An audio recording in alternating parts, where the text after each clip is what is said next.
Hello guys and welcome back to my amazing channel Made Me Medico. Today I am going to discuss the aortic stenosis of medicine portion. Aortic stenosis is nothing but a narrowing in the aortic valve. Stenosis means narrowing. Lumen छोटा हो जाना narrowing. Aortic is aortic denotes the aortic valve. So it is nothing but a narrowing in the aortic valve.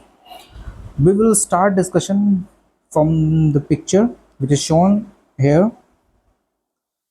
यहाँ पे आपको aortic valve दिख रहा होगा, यहाँ पे नॉर्मल वाल्व और ये आपका है माल फॉर्म वाल्व। ये देखिए यहाँ पे तीन कस्प दिख रहा होगा, फर्स्ट सेकंड थर्ड, ये नॉर्मल है। और जब ये माल फॉर्म हो जाता है तो उसको कुछ इस तरीके से दिखता है ना, ये इस तरीके से यहाँ पे इस तरीके से, इसमें कस्प जो है डिवाइडेड नहीं होता, सेपरेट नहीं होता है, तो ये कुछ इस तरीके से होता है। तो ये इसके होने का जो वजह है वो या तो हो सकता है फाइब्रोसिस की वजह से हो सकता है फाइब्रोसिस, कैल्सिफिकेशन की वजह से हो सकता है, और कभी कभी कंजेनाइटल भी होता है, कंजेनाइटल। तो ये जो एओर्टिक स्टेनोसिस है वो बोथ पीडियाट्रिक और जीजियाट्रिक दोनों में दिखा जाता है। पीडियाट्रिक कहने का मतलब है छोटे बच्चों में, न्यूनेटल में, और जीरियाट्रिक मतलब कि ओल्डर एजेस में भी देखे जाते हैं aortic stenosis. Valvular heart disease, valvular heart disease, तो it's a most common type of valvular heart disease जो कि बोथ पीडियाट्रिक और जीरियाट्रिक दोनों में होता है। ओल्डर एजेस में ज़्यादा देखा जाता है most commonly. Let us moving ahead, हम लोग देखेंगे अब normal aortic valve area. Aortic stenosis पढ़ रहे हैं, मतलब एओर्टिक वाल्व में नैरो हो गया है। सो डिस्कस करते हैं कि नॉर्मल जो एरिया होता है एओर्टिक वाल्व का वो कितना होता है। तो नॉर्मल जो होता है 2 to 4 स्क्वायर सेंटीमीटर। सिम्टोमेटिक कब सिम्टम दिखने लगेगा, जब उसका जो वाल्व है वो 1.5 से कम हो जाए, 1.5 स्क्वायर सेंटीमीटर से कम हो जाए तो सिम्टम दिखने लगेगा। और सीवियर कब हो जाएगा, जब 1 स्क्वायर सेंटीमीटर से कम हो जाएगा, तब वो केस जो है कंडीशन सीवियर हो जाएगा। So let us discuss what are the causes of the aortic stenosis.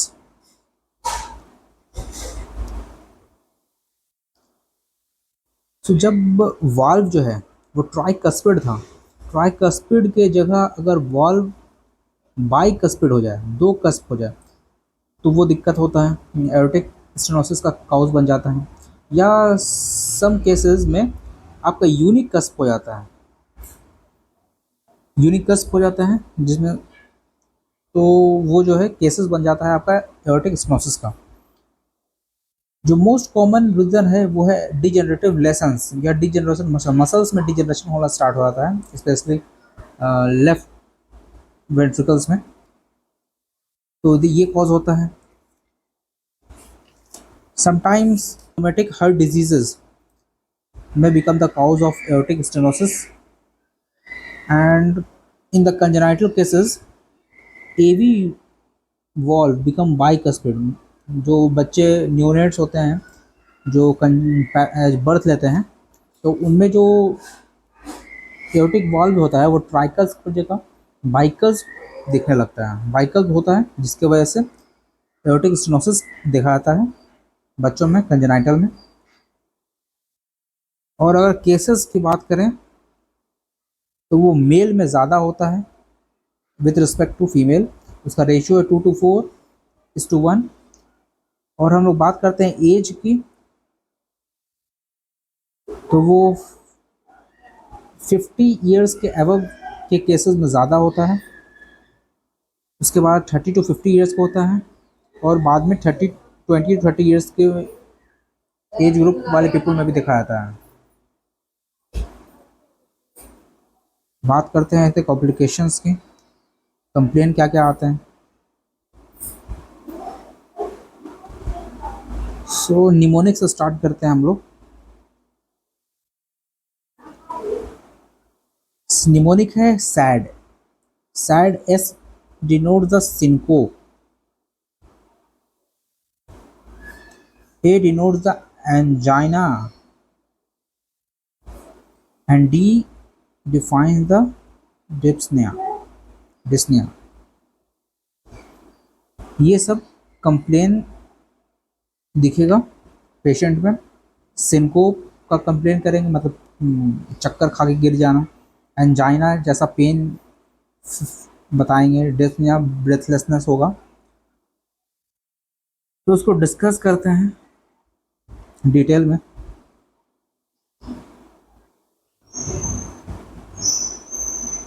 Suppose it is a heart, heart है आपका। इसमें क्या हो रहा है, नैरो हो जा रहा है, ओपनिंग नैरो हो रहा है। नैरो ये जो ओपनिंग है एओर्टिक वॉल्व, ये जो है इसका ओपनिंग जो है वो नैरो हो जा रहा है। ओरिफेस जो है इसका नैरो हो गया। नैरो हो गया, नैरो जाने की वजह से ये जो ब्लड फ्लो है वो कम हो जाएगा। बट सिस्टम को तो हार्ट चाहिए, तो ये जो लेफ्ट वेंट्रिकल है इससे प्रेशर ज़्यादा पड़ेगा ताकि ज़्यादा से ज़्यादा ब्लड फ्लो या इसके थ्रू करवा सके।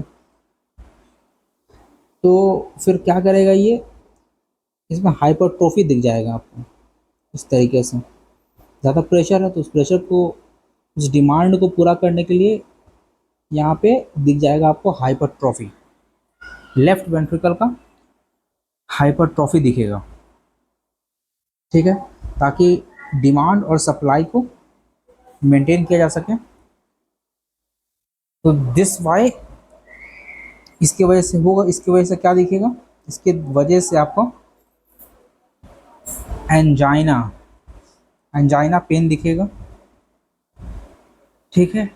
और इसमें क्या हो रहा है, ब्लड सप्लाई और ब्लड डिमांड दोनों में मिसमैच दिखेगा। ये एक चीज़ हो गया। तो एंजाइना पता चल गया कि एंजाइना क्यों होगा, due to concentric left ventricle hypertrophy. अब बात करते हैं डिस्निया ब्रेथलेसनेस कैसे होगा। क्योंकि यहाँ पे प्रेशर ज़्यादा है तो ऑरिकल्स में भी प्रेशर ज़्यादा बढ़ेगा, क्योंकि ब्लड को रिगर्गिटेशन तो होना नहीं है, ब्लड बैकफ्लो तो होना नहीं है। तो ये सिस्टम में भी ब्लड फ्लो करेगा, ठीक है। ब्लड फ्लो लगातार होता ही रहेगा। यह इसकी वजह से होता क्या है, यहाँ पे इन डायस्टोलिक डिसफंक्शन होता है। यहाँ पे डायस्टोलिक डायस्टोलिक डिसफंक्शन होगा, जिसकी वजह से होगा क्या कि लेफ्ट वेंट्रिकल इन डायस्टोलिक प्रेशर जो है वो बढ़ जाएगा। और इसके बढ़ने की वजह से क्या होगा, पूलिंग ऑफ ब्लड हो जाएगा। पूलिंग ऑफ ब्लड होने की वजह से पीएच का भी कंडीशन देखा जाएगा। जो पीएच का कंडीशन देखा जाएगा तो वहाँ से आपका डिस्निया भी होने लगेगा, ठीक है। तो 3 कॉम्प्लिकेशन कंप्लेन देखा जाएगा, सिनकोप, एंजाइना और डिस्निया। इसके बाद अब बात करते हैं आगे ऑन एग्जामिनेशन। पीडियाट्रिक्स वाले में प्रेशर कम होगा, लेकिन जो ओल्डर एज है उसमें क्या हो रहा है, एज जो है ज़्यादा हो गया, ओल्डर एज हो गया, वहाँ पे ब्लड वेसल्स में जो है कैल्सिफिकेशन ज़्यादा होगा, तो जिसकी वजह से हाइपरटेंशन होगा। वाल्व की वजह से हाइपरटेंशन नहीं होगा। बट ब्लड वेसल्स जो है उसमें कैल्सिफिकेशन होगा, जिसके वजह से आपको समटाइम्स हाइपरटेंशन भी दिखेगा, पल्स प्रेशर कम हो जाएगा और एपेक्स डिस्प्लेस हो जाएगा, क्योंकि यहाँ पे हाइपरट्रॉफी हो रहा है, यहाँ पे हाइपरट्रॉफी हो रहा है, जिसके वजह से एपेक्स डिस्प्लेसमेंट भी दिखाया जाता है। और यहाँ पे साथ ही साथ आपको कैरोटिड थ्रिल दिखेगा। कैरोटिड थ्रिल क्या है? यहाँ पे जो प्रेशर जाएगा, ये जो यहाँ पे जो प्रेशर ब्लड का जो जा रहा है वो कैसे जाएगा? वो जाएगा इस तरीके से, ये इस तरीके से जाएगा, और इसको हम लोग कहते हैं ejection systolic murmur. Ejection systolic murmur. और ये जो इजेक्शन सिस्टोलिक मर्मर है, ये आपका कैरोटिड तक फील हो जाएगा, तो उसको हम लोग कहते हैं कैरोटिड थ्रिल, या कभी कभी डांसिंग कैरोटिड भी हम लोग कहते हैं इस चीज़ को। तो वो चीज़ हो गया आपका। तो कैरोटिड थ्रिल दिखेगा आपको। कैरोटिड थ्रिल को हम लोग कभी कभी डांसिंग कैरोटिड भी कहते हैं, डांसिंग कैरोटिड। इसके बाद पैराडॉक्सियल एस2 स्प्लिटिंग दिखेगा। ये चीज़ हो गया। अगर पेशेंट में सिंकोप सिम्टम्स दिख रहा है, बट वो ट्रीटमेंट नहीं ले रहा है, मेडिसिन नहीं ले रहा है, प्रॉपर ट्रीटमेंट नहीं चल रहा है, तो वो पेशेंट 3 साल के बाद क्या होता है, कन्फर्मली डेथ हो जाएगा, द पेशेंट इज़ नो मोर। अगर पेशेंट में डिप्सनिया का केस आ रहा है और प्रॉपर मेडिकेशन ट्रीटमेंट नहीं चल रहा है, 2 साल के बाद डेथ हो जाएगा। बट अगर congestive heart failure like features आ रहा है, तो वो पेशेंट 1.5 ईयर्स के बाद ही डेथ हो जाएगा। तो it's a very critical case. तो इसके लिए आपको इंटरवेंशन डायग्नोसिस बनाना पड़ेगा। तो किस बेसिस पे हम लोग इंटरवेंशन डायग्नोसिस करेंगे, इसके कुछ टेबल हैं, डिस्कस करते हैं। न्यूयॉर्क हेल्थ एसोसिएशंस की कुछ ग्रेड हैं, 1 और 2 ग्रेड रहा वो हो गया माइल्ड या मॉडरेट, और अगर 3 to 4 ग्रेड रहा तो वो केस हो गया severe. Left ventricle ejection fraction अगर मोर देन 50 है तो माइल्ड का केस है, अगर लेस देन 40% है तो सीवियर केस है। एओर्टिक वॉल्व एरिया जो है वो मोर देन 1.5 स्क्वायर मीटर है तो माइल्ड का केस है, अगर वो लेस देन 1.5 स्क्वायर मीटर हुआ तो वो सीवियर कंडीशन है। माइल्ड केस में कार्डियक सर्जरी की ज़रूरत नहीं है, सीवियर में ज़रूरत पड़ता है। माइल्ड के केस में साइन ऑफ हार्ट फेलियर नहीं दिखता है, बट सीवियर केस में पॉसिबल है कि वो दिख। माइल्ड के केस में कार्डियक सर्जरी की ज़रूरत नहीं पड़ती है, तो वहाँ पे हम लोग मेडिकल मैनेजमेंट करते हैं। मेडिकल मैनेजमेंट में हम लोग बीटा ब्लॉकर देते हैं, एस इनहिबिटर देते हैं और स्टैटिन देते हैं, क्योंकि सम केसेस में एथेरोस्क्लेरोसिस भी देखा जाता है, तो स्टैटिन्स हम लोग देते हैं। और अगर बात करें हम लोग सीवियर का केस में, जिसमें कार्डियक सर्जरी की ज़रूरत पड़ती है, तो उसमें हम लोग जो सर्जरी करते हैं वो है TAVR। TAVR means transcatheter aortic valve replacement. तो ये कुछ डिस्कशन था एओर्टिक स्टेनोसिस पे, जिसमें कि हम लोग डिस्कस किए नैरोइंग हो जाता है एओर्टिक वॉल्व में। ट्राइकस्पिड जो था वो कभी कभी बाइकस्पिड बन जाता है, या कभी कभी यूनिकस्पिड रह जाता है। वाल्वुलर हार्ट मोस्ट कॉमन, ये जो आर्टिक स्टेनोसिस है ये most commonly valvular heart disease है, जिसमें ओल्डर एज में ज़्यादा होता है। कंजेनाइटल भी होता है, पीडियाट्रिक में भी होता है, बट ओल्डर एज में ज़्यादा होता है। डिजेनरेटिव लेसन्स की वजह से ज़्यादातर देखा जाता है, मेल में ज़्यादा होता है। कॉम्प्लिकेशन जो है वो सिनकोप, एंजाइना और डिप्सनिया है। और इसका पैथोफिजियोलॉजी भी हम लोग कुछ डिस्कस किए, और एग्जामिनेशंस में क्या क्या पॉइंट्स हैं वो डिस्कस किए।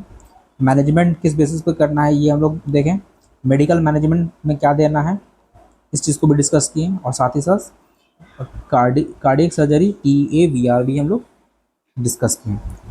सो if this video is helpful for you, then do like, share, comment and definitely subscribe to my channel bed me medico. और आपको किसी भी टॉपिक पे अगर वीडियो चाहिए तो आप कमेंट बॉक्स में लिखें, हम लोग कोशिश करेंगे आप तक पहुंचाने की। तो that's it for today, thank you very much.